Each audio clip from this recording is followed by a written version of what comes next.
এই জুলাইকে ব্যবহার করে কেউ কেউ ব্যক্তিগতভাবে কিছু গোষ্ঠী লাভবান হচ্ছে। ধর্ম ব্যবসায়ী, মানে ৭১-এর পরাজিত শক্তি, তারা আবার আজকে এই জুলাইকে কেন্দ্র করে তাদের পুনরুত্থান ঘটেছে। এই কথা বলার সাথে সাথে অডিয়েন্স থেকে কিছু ছেলে পেলে, এই কবিতা আপনি পড়তে পারবেন না, এই আওয়ামী লীগের কবিতা, আপনি আওয়ামী লীগের লোক। ৭১-এর মুক্তিযুদ্ধের কারা বিরোধিতা করেছে? এই দেশকে কারা স্বীকার করে নাই?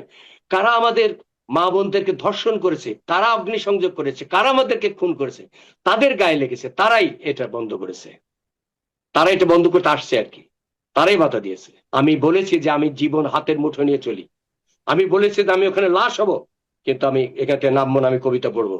কিন্তু এটা থাকবে না, আমরা এর বিরুদ্ধে প্রতিরোধ গড়ে তুলবো। আমার প্রতিরোধ শুরু।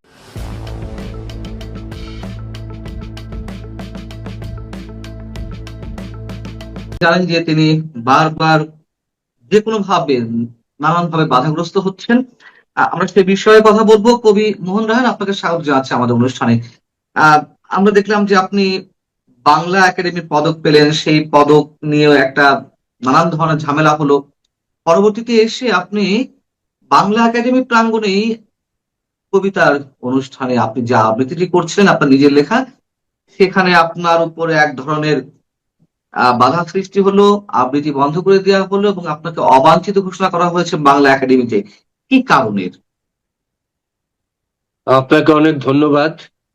আপনি এ প্রসঙ্গে জানতে চান বা মানুষকে জানাতে চান। আসলে আমার কারো কাছে কোনো চাওয়া পাওয়া নেই। আমার জীবনটা উৎসর্গিত হচ্ছে মানুষের জন্য।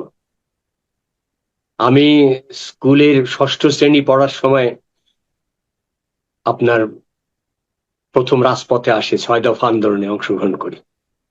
তারপর এদেশের সমস্ত আন্দোলনে, আপনার ৬৯-এর গণ অভ্যুত্থান, ৭১-এর মুক্তিযুদ্ধ, স্বাধীনোত্তর বাংলাদেশের সমস্ত সামরিক বেসামরিক স্বৈর শাসনের বিরুদ্ধে আমি লড়াই করেছি। আমি ১৩ বার কারাবরণ করেছি। আমি ৫ বার মৃত্যুর মুখ থেকে ফিরে এসেছি, কিন্তু আমি কারো কাছে মাথা নত করি নাই। কারণ আমি নাজিম হিকমতের কবিতার মধ্যে যদি বলি, আমি আছি মানুষের মাঝখানে, ভালোবাসি আমি মানুষকে, ভালোবাসি আন্দোলন, আমার সংগ্রামকে আমি ভালোবাসি। আমার সংগ্রামের অন্তঃস্থলে মানুষের আসনে তুমি আসেনি প্রিয়তমা আমার, আমি তোমাকে ভালোবাসি। আমার এই প্রিয়তমা হচ্ছে আমার স্বদেশ, আমার মাটি, যে মাতৃভূমির জন্য আমি লড়াই করেছি, যুদ্ধ করেছি। তো যার ফলে আমি ধারণ করি বাঙালি জাতির সর্বশ্রেষ্ঠ অর্জন ১৯৭১ মহান মুক্তিযুদ্ধকে। মহান মুক্তিযুদ্ধের যে ঘোষণা, সাম্য, মানবিক মর্যাদা, সামাজিক ন্যায় বিচার, একটি শোষণমুক্ত অসাম্প্রদায়িক গণতান্ত্রিক বাংলাদেশের জন্য আমি লড়াই করেছি। এই স্বপ্ন আমি বুকে লালন করি। তার জন্য আমি সব সময় যে কোনো শাসক, শোষক, দল, গোষ্ঠীর নেতার চোখে চোখ রেখে কথা বলি। আমি কোনো লোককে ভয় করি না, কোনো লোককে কেয়ার করি না, কারণ আমার কারো কাছে কোনো চাওয়া পাওয়ার নেই। বাংলা একাডেমি পুরস্কার বাংলাদেশের ইতিহাসের 95% পুরস্কার তদবির করে টাকা দিয়ে নানাভাবে পাওয়া হয়। আমি পুরস্কারের জন্য একটা লোককেও বলি না, আমি কল্পনাও করিনি যে আমাকে পুরস্কার দেওয়া হবে। কারণ আমি যে লেখালেখি করি সে হচ্ছে সবসময় শাসক গোষ্ঠী, শোষক গোষ্ঠীর, ক্ষমতাসীনদের বিরুদ্ধে লেখালেখি করি। কারণ বাংলাদেশে আজ পর্যন্ত কেউ ক্ষমতাসীন হয় নাই যারা সত্যিকার অর্থে জনগণের রাজনৈতিক, অর্থনৈতিক, সাংস্কৃতিক, গণতান্ত্রিক মুক্তি দিতে পেরেছে। তো যার ফলে আমার এটা এক্সপেকটেশনের বাইরে, আমাকে কেন পুরস্কার দেবে? কিন্তু যেভাবে কি ছিল বৃহস্পতিবারে যে একটা আবৃত্তি অনুষ্ঠান ছিল, আপনি সেখানে আবৃত্তি আমি করছিলেন। বলছি, সেটাই বলছি, এটা প্রেক্ষাপট। তো আমি বাংলা একাডেমি পুরস্কার যাচনা করি নাই, কিন্তু আমাকে পুরস্কার দেওয়া হয়েছিল। আবার তারা স্থগিত করেছে, আবার তারা ঘোষণা করেছে।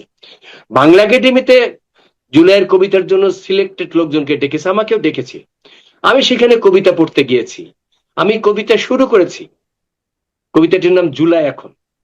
কবিতাটার বক্তব্য হচ্ছে যে জুলাইয়ের যে স্বপ্ন আকাঙ্ক্ষা নিয়ে আমরা রাজপথে ছিলাম, আন্দোলন করেছি, সংগ্রাম করেছি, সেই স্বপ্ন এখনো বাস্তবায়িত হলো না। বরং এই জুলাইকে ব্যবহার করে কেউ কেউ ব্যক্তিগতভাবে কিছু গোষ্ঠী লাভবান হচ্ছে।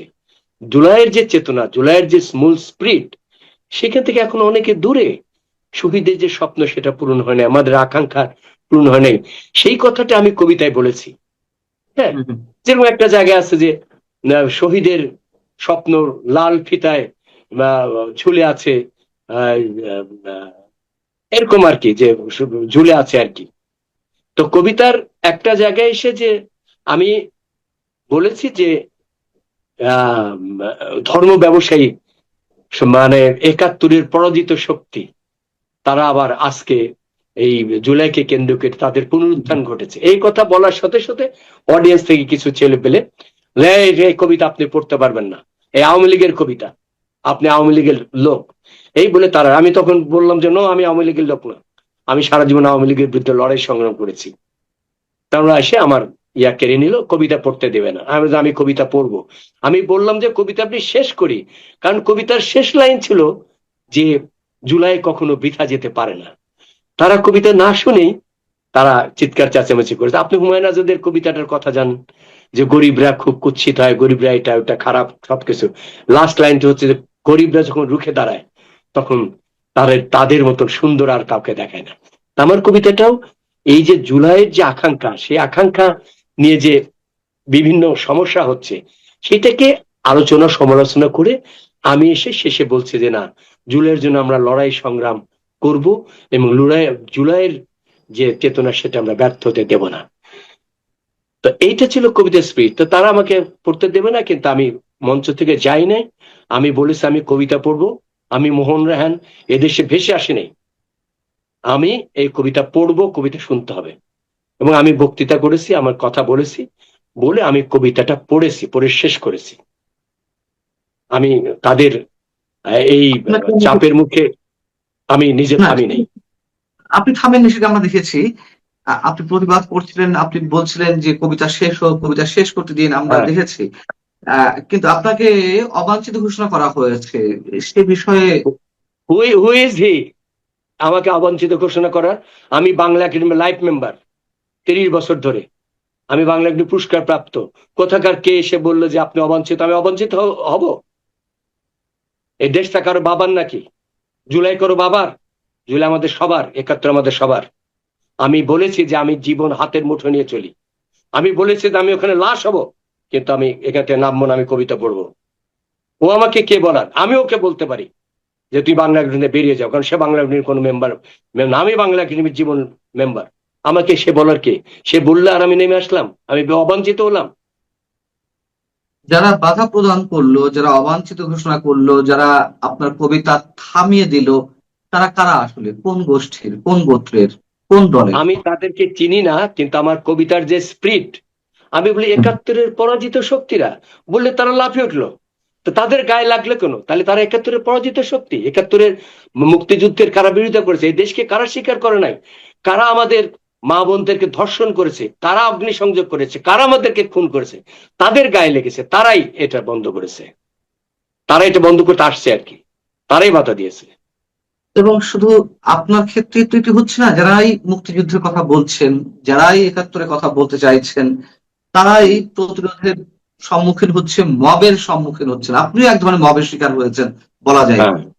হুম। দেশ এখন কাদের হাতে? দেশ তো সত্যিকার অর্থে জনগণের হাতে। সাময়িকভাবে জনগণের অধিকারকে অবদমিত করা হয়, কিন্তু সেটা শেষ পর্যন্ত টিকে না। আমাদের দেশ আমাদেরই হাতে আছে। তারা কে? তারা সাময়িকভাবে তাদের একটা উত্থান হয়েছে, কিন্তু এটা থাকবে না। আমরা এর বিরুদ্ধে প্রতিরোধ গড়ে তুলবো, আমরা প্রতিরোধ শুরু করব, আমরা প্রতিরোধের মধ্যে আছি। কিন্তু কেউ তো কথা বলছে না, মানে হাতে এই যে আমি গোনা কয়েকজন আমি মানুষ কথা ছাড়া। বলছি, আমি কথা বলছি, আলোড়ন তৈরি হয়েছে এখান থেকে। মানুষ আপনি দেখেন কত লোক পক্ষে আর কত লোক বিপক্ষে। মানুষ সত্যের কিন্তু পক্ষে ডক্টর থাকবে, ইউনূস, ন্যায়ের পক্ষে থাকবে, মুক্তিযুদ্ধের পক্ষে থাকবে মানুষ। কিন্তু মুক্তিযুদ্ধের বিরোধী যে কোনো শক্তি আমরা এখানে প্রতিহত করব, আমরা জীবন দিয়ে প্রতিহত করব। ডক্টর ইউনূসের শাসন আমলে যে মবের যেই একটা ভয়ঙ্কর অবস্থা, একটা শ্বাসরুদ্ধকর অবস্থা, মানুষ মনে করেছিল যে ডক্টর ইউনূস যাওয়ার পর অন্তত স্বস্তি নিঃশ্বাসটুকু ফেলা যাবে। আপনার কি মনে হয় যে সেই অবস্থা কোনো পরিবর্তন হয়েছে? আমরা তো সেই পরাজিত শক্তির উল্লঙ্ঘন আমরা দেখছি, আস্ফালন দেখছি। কবিতা আবৃত্তি বন্ধ করে দেওয়া হয়। হ্যাঁ, গান গাইতে দেওয়া হয় না, লালনের আক্রারে আক্রমণ হয়, এই একটু যাচ্ছে যা খুশি হচ্ছে, এটাকে অবশ্যই বন্ধ করতে হবে। এবং আজকে যারা ক্ষমতায় আছে তাদের কাছে আমি আহ্বান জানাবো যে আপনারা অবিলম্বে এই সমস্ত মব সন্ত্রাস, এই সমস্ত স্বাধীনতা বিরোধীদেরকে বিরুদ্ধে পদক্ষেপ নেন। আমরা আছি সেক্ষেত্রে, কিন্তু সেটা না নিলে আমরা জনগণকে নিয়ে প্রতিরোধ গড়ে তুলবো। এই মব সন্ত্রাস বাংলাদেশে চলতে দেওয়া যাবে না। বাংলাদেশটা আমরা এই জন্য তৈরি করি নাই। আমরা জনগণ এখানে কি বারবার বলবে? জনগণ তো প্রতারিত হয়েছে, আপনি নিজেই বলেছেন হ্যাঁ জুলাই এখন এই প্রতারণার এই শিকার। দেশে এই দেশে দশকে দশকে গণ অভ্যুত্থান হয়েছে, কিন্তু সেই গণ অভ্যুত্থান ব্যাহত হয়েছে, ছিনতাই হয়েছে। যারা ক্ষমতায় আসছে তারা কথা রাখে নাই, প্রতারণা করেছে।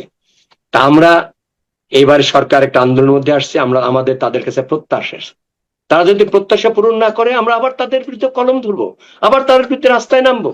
আর তারা যদি সেটা করে, তারা যদি জনগণের পক্ষে পদক্ষেপ নেয়, আমরা সমর্থন দেব। ক্লিয়ার কথা। আমরা কিন্তু জনগণ বারবার কি প্রতারিত হবে? আপনি না, গণমানুষের কথা বারবার বারবার প্রতারিত হলে তো চলবে না, তাহলে তো একটা জাতি ধ্বংস হয়ে যাবে। আপনার কি মনে হয় ধ্বংস হতে বাকি আছে কতটা? আমরা কবিতায় বলছি, আমরা বক্তব্যে বলছি, আমরা পুস্তকে বলছি, পুস্তকে পত্রিকায় পড়ছি যে সকল ক্ষমতা উৎস জনগণ।